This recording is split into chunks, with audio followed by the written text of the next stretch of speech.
O Lar Adventista, capítulo 74. Amizades boas e outras duvidosas. Influência sobre nós e nossos filhos. Cada associação que formamos, limitada como seja, exerce alguma influência sobre nós. Até que ponto nos renderemos a essas influências será determinado pelo grau de intimidade, de constância do intercâmbio, bem como nosso amor e veneração pela pessoa com quem nos associamos. Se nos pusermos entre amigos cuja influência tenda a fazer-nos esquecer dos altos reclamos do Senhor, convidamos a tentação e também nos tornamos fracos em poder moral para resisti-la. Acabamos por participar do espírito de nossos amigos, a acariciar os seus ideais e a pôr as coisas sagradas e eternas abaixo dos ideais de nossos amigos.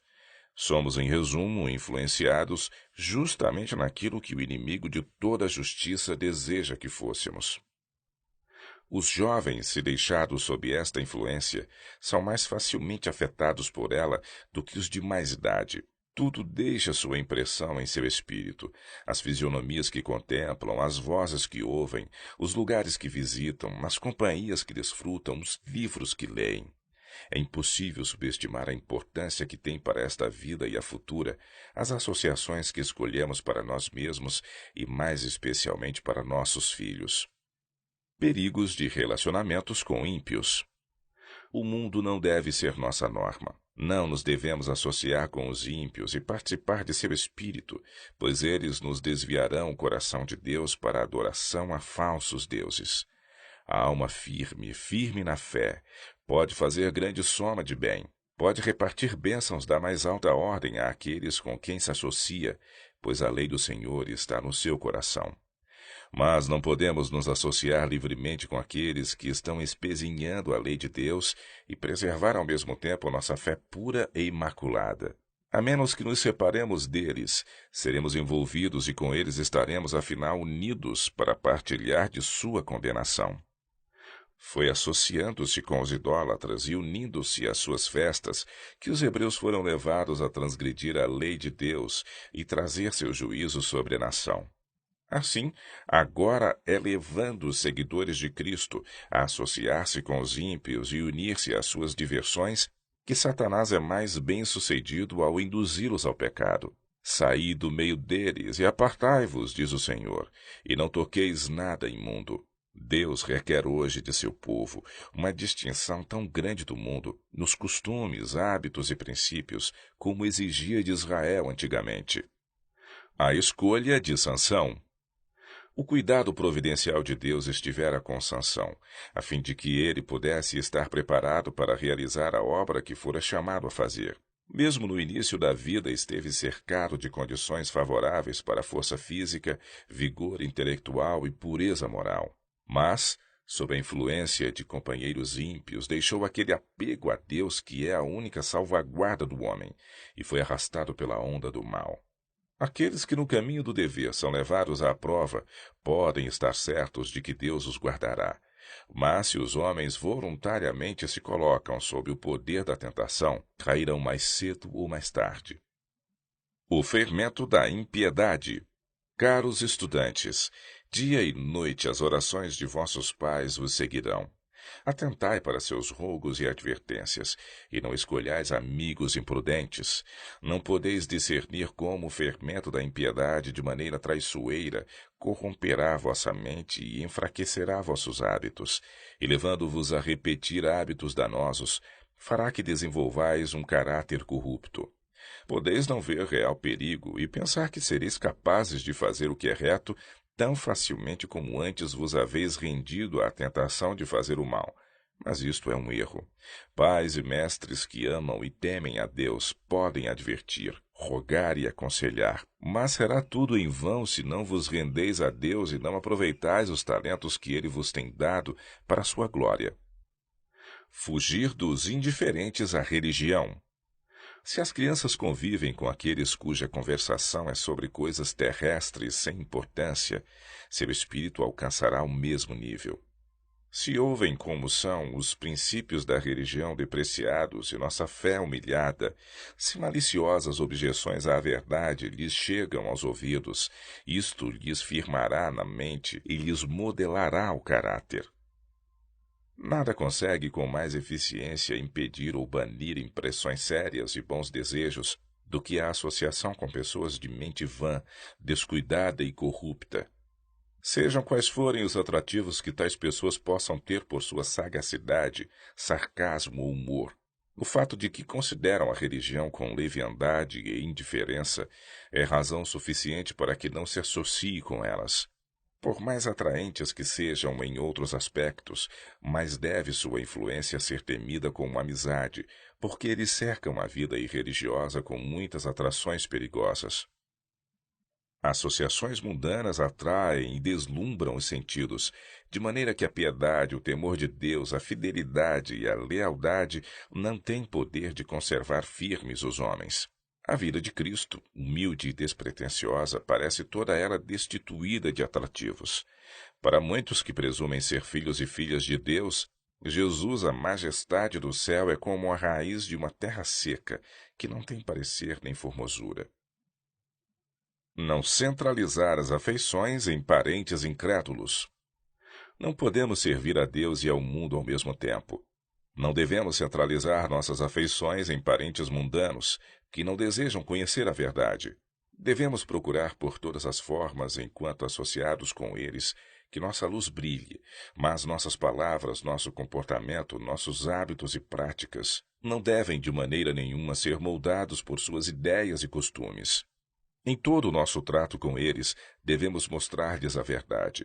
Se assim não podemos fazer, então quanto menos nos associarmos com eles, tanto melhor para a nossa espiritualidade. Afastar-se dos que possuem moral frouxa. É um erro associarem-se os cristãos com aqueles cuja moral é frouxa.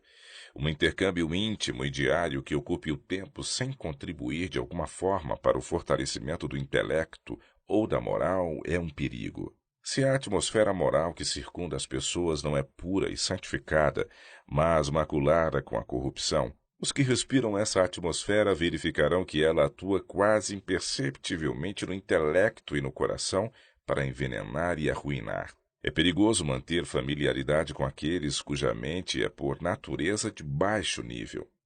Gradual e imperceptivelmente, os que por natureza são conscienciosos e amam a pureza, chegarão ao mesmo nível, participarão da imbecilidade e esterilidade moral com que são constantemente postos em contato e passarão a apreciá-las. O bom nome é mais precioso do que o ouro. Há da parte dos jovens a tendência de se associarem com outros de espírito e moral inferiores. Que satisfação real pode uma pessoa jovem esperar da voluntária ligação com outras de baixa norma nas ideias, nos sentimentos e na conduta? Alguns têm gostos corrompidos e hábitos depravados, e todos quantos buscam tais companheiros seguir-lhe-ão o exemplo. Vivemos em tempos de perigos de modo a fazer temer o coração de todos. Os que se rendem à tentação por temor do ridículo. As crianças devem ter companheiros que não ridicularizem o que é puro e digno, antes advoguem o que é reto. O temor do ridículo leva muitos jovens a se render à tentação e a andar no caminho da impiedade. As mães podem fazer muito por preceito e pelo exemplo para mostrar a seus filhos como devem eles manter-se dignos em meio do escárnio e do ridículo. Por que nossos jovens não consideram que aqueles que estão prontos a levar outros aos caminhos proibidos são facilmente vencidos pelas tentações e são instrumentos de Satanás para encorajar hábitos desordenados, para zombar dos que são conscienciosos e gostariam de preservar sua integridade de caráter? Viver diante de estranhos como se diante de Deus. Jovens amigos, não gasteis sequer uma hora na companhia daqueles que poderiam incapacitar-vos para a obra pura e sagrada de Deus. Não façais diante de estranhos o que não faríeis diante de vossos pais, ou de que vos envergonharíeis diante de Cristo e dos santos anjos. Alguns podem entender que essas precauções não são necessárias aos guardadores do sábado, mas aqueles a quem elas se aplicam sabem o que eu quero dizer.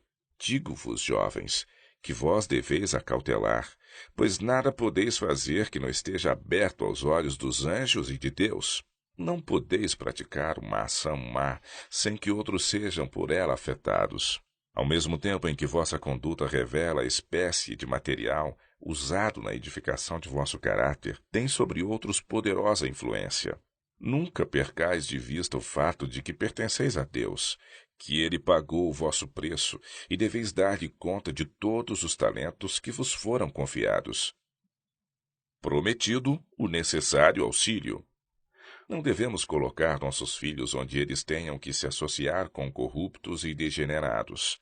Algumas vezes Deus, em sua providência, pode levar nossos jovens a se associarem com os que são impuros e intemperantes. Ele lhes dará força de propósito e poder para resistir à tentação, tal como fez com Daniel e seus companheiros em Babilônia, se cooperarem com ele. Precisam manter constante comunhão com Deus. Devem conservar-se puros, recusando fazer qualquer coisa que desonre a Deus, tendo em vista sempre a sua glória. Devem cuidar das almas, trabalhando com fervor por aqueles em quem a imagem de Deus tem sido desfigurada, procurando reformá-los, elevá-los e enobrecê-los. Escolher companheiros sérios. Os jovens que estão em harmonia com Cristo escolherão companheiros que os auxiliem a proceder bem, esquivando-se à sociedade que não contribui para o desenvolvimento dos retos princípios e desígnios nobres. Em todos os lugares se encontram jovens cujo espírito se acha moldado num tipo inferior. Quando postos em contato com esta classe, os que se colocaram incondicionalmente ao lado de Cristo permanecerão firmes em favor daquilo que a razão e a consciência lhes indica ser o direito. Ora, todos os que quiserem formar um caráter reto, escolham companheiros de uma séria e refletida disposição de espírito e que tenham inclinação religiosa. Os que fizerem as contas e desejam construir para a eternidade devem pôr bom material nessa construção. Se aceitam vigas apodrecidas, se contentam com as deficiências do caráter, o edifício está condenado à ruína. Cuidem todos na maneira por que edificam. A tempestade da tentação se abaterá sobre a casa, e a menos que ela esteja firme e fielmente construída, não resistirá à prova. Mediante a companhia dos que andam de acordo com os princípios, mesmo os descuidados aprenderão a amar a justiça. Pela prática do correto procedimento, criar-se-á no coração desgosto pelo que é vil e banal e discorde dos princípios da palavra de Deus.